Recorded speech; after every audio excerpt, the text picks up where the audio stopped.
Hey everybody, we've got this half-scale guitar today. So this is kind of near and dear to my heart with all its bruises and scuffs. And I'll tell you why.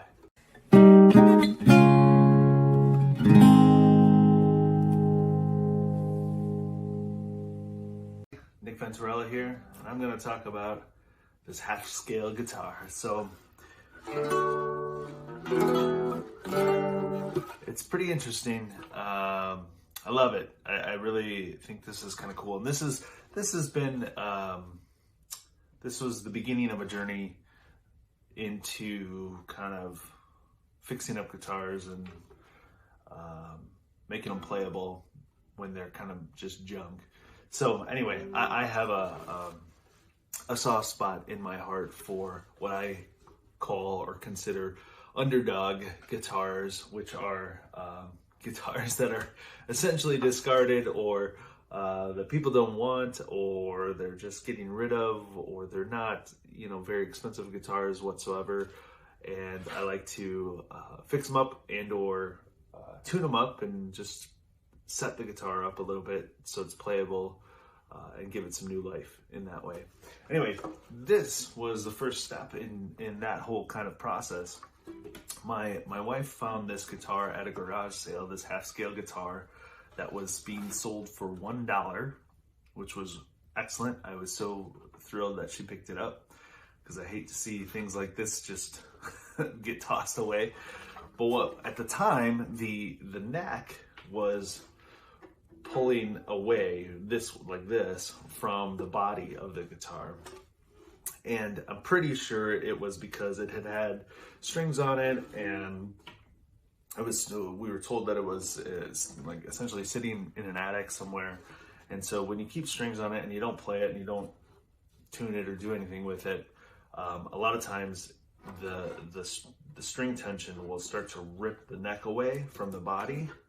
And can't really see it here, but you can kind of see, I don't know if you can kind of see that, at least the cracks here. The bridge is starting to lift up toward the neck. And that happens with these kind of guitars, with really any acoustic guitar. So what I did was I had to get the neck off because it was already ripping away. And so I did some YouTube videos, or searched, some YouTube videos, and I found how to steam the neck and dissolve the glue, essentially, to pull the neck totally off from the body to then essentially reset the neck. So that's what I did. I seriously, in my kitchen, boiled a pot of water and let the steam start to rise up. I held this thing over the pot of water like this, let the steam all rise up, and just started to wiggle it after a while, and it loosened up enough that I was able to get it to pop off the body. And you can kind of see I ended up having to saw off this part where the fretboard goes across the body, and I have a shim in there now when I reattached it. And then you can see too here where I glued it.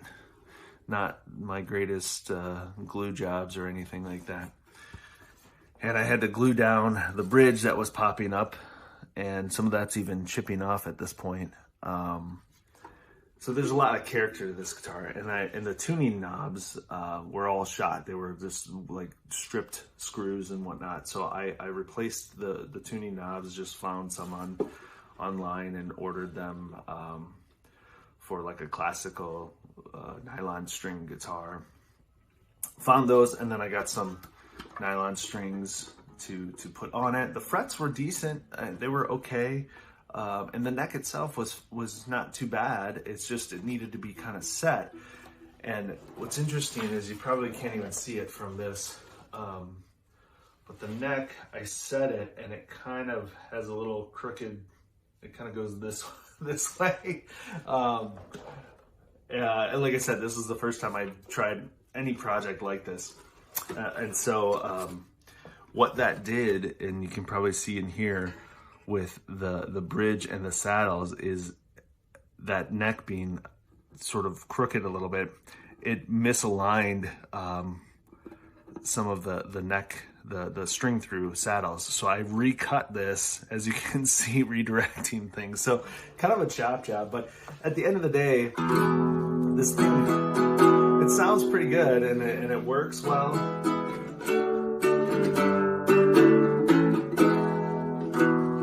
And it's a great little guitar just to kind of have sitting around. I pick it up. I've written stuff on this, little chord progressions and whatnot. It's just been a lot of fun. I had to reset this nut in here. Like I said, I put new tuning knobs on it that I found online. Sanded this bridge down. It had super high action to begin with. And there's no truss rod in this. It's a nylon string. So I really gotta set the string action with the bridge and the nut here. So pretty interesting. Anyway, a lot of fun. It was $1 and all in with the new tuning heads and set of strings, and I think some wood glue. I think I put about $20 maybe total into it, which is kind of fun, and it plays well for a little nylon string guitar. It's a lot of fun. So anyway, if you find some underdog guitars, save them, fix them up, play them, give them away as gifts. It's a lot of fun. Thanks.